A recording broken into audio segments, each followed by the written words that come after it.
Good afternoon, everyone. Thank you for spending your valuable time here with the Adapt 2030 channel. I'm David Dubine.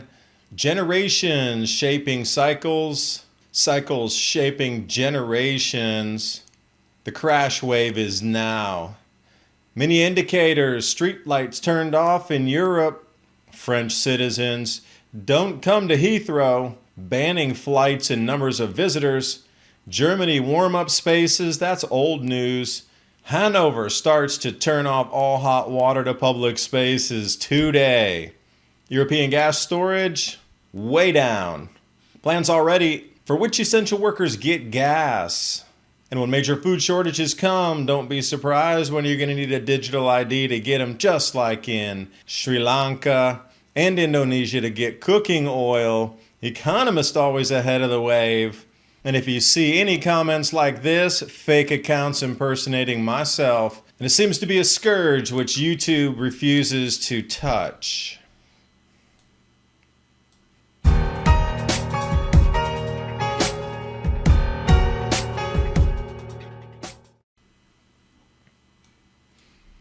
And right away wanted to bring this to your attention. It's getting absurd now with the amount of fake accounts coming in to try to get you to WhatsApp.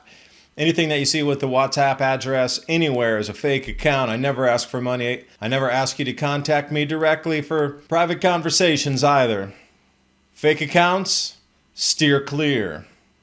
Jumping over to generations. We know the fourth turning, Strauss and Howe, but this was the previous book, the first book, Generations. There's this overlap here where we have seasons in a life. When you're 0 to 20 years old, spring. When you're summer, 21 to 41, fall 42 to 62, and then winter is late age, 63 to 83 or 120 or wherever you go past that. But at the same time, you're going to fall within one of these cycles in the collapse phase on the fourth turning, and there's different combinations, whether you're a child when the collapse phase comes or now you're an adult in the fall or the winter when the collapse phase comes. It's here, and it's shaking out something like this. 2018 to 2020 was the projected collapse beginning, and we are in it right now. Looks like to about 2041. So where will you be in the year of your life moving forward? Different way to look at it here on the progression of charts into which generation is going to be at which pinnacle or collapse phase. And the reason I say that is The Economist magazine seems to blend this cycle with economic cycles and come up with these wild forecasts that are so prophetic, they must have a crystal ball. Europe's coming winter peril, Little Red Riding Hood, a European tale. Let's jump over to the German energy crisis. They're talking about substituting wood for heating because of gas shortages and private households where they do have chimneys. Wink, wink, fireplaces, you'll be able to burn wood this year. Now, following up on the story I did a week and a half ago here, German cities were going to set up warming islands, warming stations, so if you don't have heat in your home, you actually won't freeze to death. You can go out to a government-sanctioned warming island and heat yourself up. Warm-up spaces is what they were called, and they're trying to make it trendy. They'll probably have a little coffee shop in there and thing. But then the German landlords, the largest conglomerate of landlords comprising of almost 500,000 apartments, said they are also going to cut heating output between 11 p.m. and 6 a.m. to 17 degrees Celsius. And you know the reason they chose 17 degrees Celsius? Because when it comes to 14 or 15, you can start to see your breath. Not your choice anymore. The hype about collagen is real. Over 1,100 people participated in a study that demonstrated collagen supplements are some of the best ways to improve the quality and health of your skin. The study found that taking collagen for 90 days is effective in reducing the appearance of skin aging. Collagen does this by improving skin elasticity and hydration. And it's also one of the most effective ways to strengthen joints, bones, and ligaments, along with helping hair and nail growth. 5 key types of collagen you need from 4 different sources. And you also get a free e-report titled The 14 Foods for Amazing Skin that help slow down the effects of aging. And take up to 51% off your order by going to health with adapt2030.com. Free shipping, 60-day money-back guarantee. That link's in the description box below. And now on with the video. And now today, Hanover has turned off the heating and switched to cold showers and cold water in all public buildings. And the rest of the German city shall follow. No nighttime lights in major buildings also. So there's no hot water, no lights. And this is going to match the EU-wide goal. So I shake my head and say, where is this taking us? What is the wider EU goal? Oh, they want to slash 15% off all gas usage. And you know what? Hanover is looking like it's jumping the gun and being the first of the cities to implement. So this is what you get when you cut off 15% of your gas, natural gas supply for heating and for electrical generation. You go into the dark and there's no hot water. So this is a picture of what is to come in the largest economy of Europe. So if it's the most powerful economy, what's going to happen to the secondary economies in some of the Eastern European nations? I have no idea, but I really wish them the best when this goes down. But in the same breath, you can't really talk about energy without talking about food. So then if we look at the German food price inflation, ouch, doubling from what's that, around 6% straight up to 13 almost, 12.66. I'm surprised it's not 12.666. But looking back in history, way back into the early 1990s, you get those double spikes. The economic crisis of 2008 and 9, this is nothing in comparison. We're going into uncharted territory, which is why the Interior Minister of Germany says, people are going to get real angry and they're going to start protesting over energy prices and food prices rising. Well, of course, when you cut off people's heating and hot water and access to heat or cool in their homes, and you turn off the lights in a city, crime's going to spike. Of course, they're going to get angry. They're going to want to replace who's in charge if your basic needs can't be met. That is just the most simplest 101 through the last 5,000 years of history. Leaders can't provide the basics. Leaders get removed quickly. And looking at the European gas prices, another record broken. Every time I'm looking, it is a new record, especially over in England or the UK, and also here now, Greater Europe. So it's just going to continue up and up from here. And if we do look at the imports from the bad country, the color coding, the red is Lithuania. They rely so much on Russian gas that if it were to get cut off, they would be the first domino to fall. But surprisingly, Germany just sits in the middle range there. It's not extreme. But then when we get down to France and Spain and Portugal, looks like they might fare better. Bulgaria as well. But Germany and Poland, Italy, all about equivalent. So I would imagine the next forced rationing would be Poland and Italy based on this map. Denmark, you're already seeing it happening, but they're taking a different thing on the nitrogen over there. But it's in play. Look at this map is the next chaos phase of where it's going to hit first. And I just said France, did I not? Look at that. They're going to turn off the street lights also. So Macron announces the energy crisis, so they're going to start taking down street lights. That's going to be a very dangerous place if there's no street lights. Anywhere in the world, I don't care if it's Paris or any major city, turn off the lights, there's going to be problems. But don't worry, French citizens are being told to engage in sobriety and prepare for even higher food prices and more energy rationing, living in the dark like a serf, go in the back of the barn with the pigs and warm up.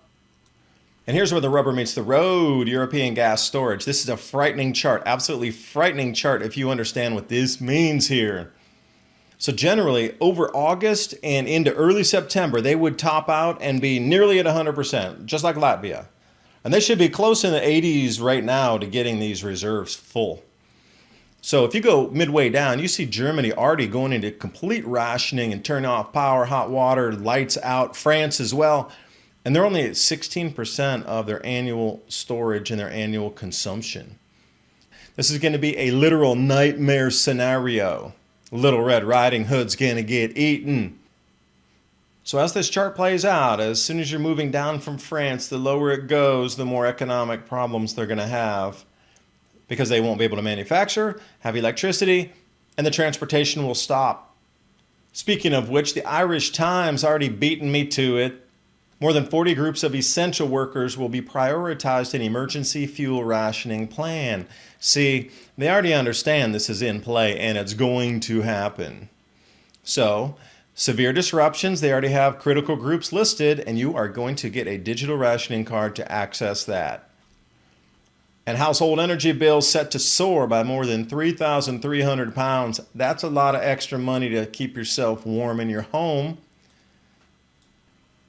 So wherever you're looking across Greater Europe, it will not be the same continent economically as we transit into the springtime of next year. It will be a collapsed continent. There's no way that there can be this much energy shortages with this much happening already in the summer before it even gets brutally cold. And this winter is foretold to be exceptionally cold. Last year was brutal there as well.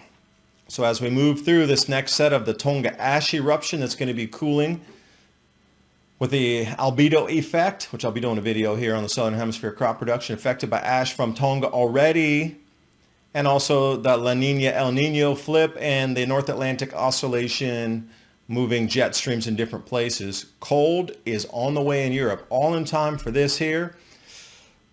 It's not going to be the same world after we exit this winter. And let's stay over in London. Heathrow breaking point airline tells airlines to stop selling tickets. This seems more like the 2030 plan than anything else, with another excuse on top. But the Heathrow bosses have ordered airlines to stop selling summer tickets until September 11th. Staff shortages. You got luggage stacked up higher than the Himalaya. So what they're going to do now is set a limit of 100,000 travelers per day. Now this reeks of purposeful reduction in travel, and we start to march out through the end of the decade, and there's an enormous amount of documents showing us how they're going to reset the world into your travel will be based on your carbon allocation, and it looks like it's already in play here, because if a major airport like that can say we can limit to 100,000 people per day, then all the world that you knew that we were going to return to the normal was never going to return. It's so different, and we're never going back to, and now they're limiting it. I think the carrot's still out there. It's going to go back to normal. Don't worry about it. This winter is going to tell you something different, and hopefully people will wake up by that point. And when I say that, don't be surprised when these food shortages hit this winter, along with the electrical shortages and the heating shortages because of natural gas or electric that you would use to heat your home, and it's going to get exceptionally cold. So you're going to have spiking food prices, very little electric, spiking crime because if the lights are out. So don't be surprised when you're required to show these digital IDs and these digital rationing cards to get your food. It's coming. It's already started. Here's the blueprint. Fuel Pass, register online. This is over in Sri Lanka. And notice what they've done, top left there. The same thing that Ireland's going to do. Suspending all sales of fuel for non-essential vehicles. See, they're pinning it on who's the most essential. Just like those 40 groups of essential workers that was referenced in the Irish Times. For the next weeks, buses, trains, ambulances, and vehicles to deliver food will be the only ones allowed to fill up. So that image that you see of people waiting in line, it won't matter, because if your QR code's not running on your digital rationing card, you could stand in line all day. They just won't sell it to you. So to try to register for this thing seems to be complicated. I'm following, is it implemented or is it not? It seems to be that it just is too difficult because not everybody there has smartphones, so it's just becoming a nightmare on technology implementation through the greater populace, especially when some of the cell towers have gone down because the battery backups are out and there's no electricity going to recharge the batteries on the cell towers. And then Indonesia following as well. They're going to use a tracking app, again, digital rationing card app, to sell cooking oil. You're going to get your allotment. You come in, you swipe your code, you get your oil. That's the kind of world we're heading into, and all the signs are pointing to it. I've been talking about this for a year and a half. You could see it so clearly when the fertilizer shortages started that there was going to be a problem with the food at the end of this year. And then, because none of those processing facilities had maintained or were shut down, there's a million excuses why the supply chain's broken down. Then herbicides and pesticides are also in short supply too. So how do you protect the plants if they were even planted? And then we got all these mix-ups and jet streams that are, decimating, beyond decimating, absolutely leveling crop production globally with the droughts and extreme weather events and floods and things. It's going to get real expensive for the food. So they're going to be putting digital rationing cards in there. And this will be another thing where there will be people inside there to stop if there's flash mobs coming. And the flash mob is a whole thing. So get ready for flash mobs to hit the supermarkets. Then they can put more security in there. Then that more security will wrap that up to, then you'll have to show the digital ID to get in because there's more security, and then it'll be all securely locked down. Like they just can't go to the level they want to in a single day because you would be spooked like, whoa. So you might want to think about some storable foods. A 3-month emergency food supply, Adapt 2030 and My Patriot Supply. 25-year shelf life, save $150 on your order. Now that link's in the description box below, along with a couple of links from tonight's images, and you can follow up with the Irish Times as well. I do appreciate you watching. Hope you got something out of the video, and I'll see you next time.